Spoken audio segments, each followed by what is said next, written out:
When I first came to Iliff, I thought it was my primary task to help Euro-Christian students understand the realities of the American Indian world, and in particular, to understand the Euro-Christian history of violence over against American Indians and the history of American Indian genocide.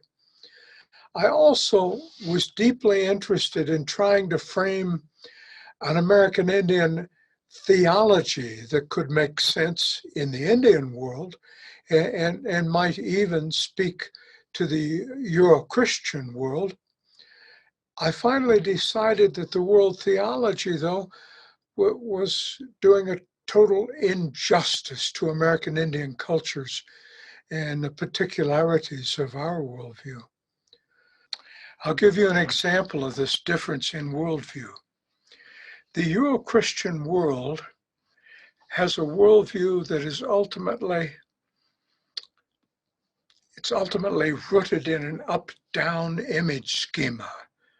To that extent, it's hierarchical.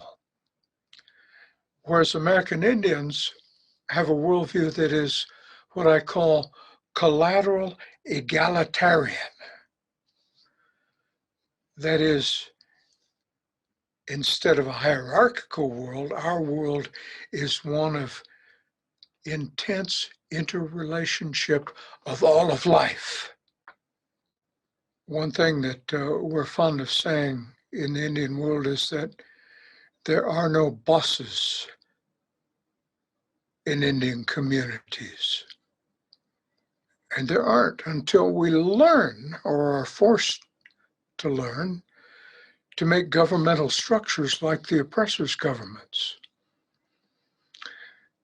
You know, they say we have chiefs, but the Osage word Gallega is very different from the English word chief that gets used by Euro-Christians to translate Gallega. The Gallega's job is not to give orders, not to make ultimate decisions for the people, but to reflect back to people what their consensus is after engaging in a community-wide discussion about the issues.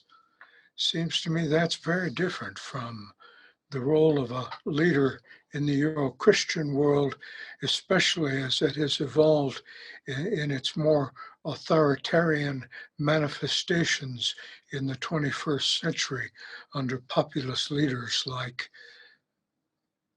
well, we'll leave our current president unnamed at this point. So I would hope that students would continue to do what they always did as long as I was teaching here, that they would learn to engage in critical analysis, that would take the world apart and put it back together in very different ways than they had originally imagined it, perhaps. I think that's why any student should enroll at Iliff. I think that's the most useful thing to do in a theological education. And I hope a lot of you will come to Iliff and will have your minds messed with by current faculty, and maybe even will run into one another in an occasional course that I come back to teach.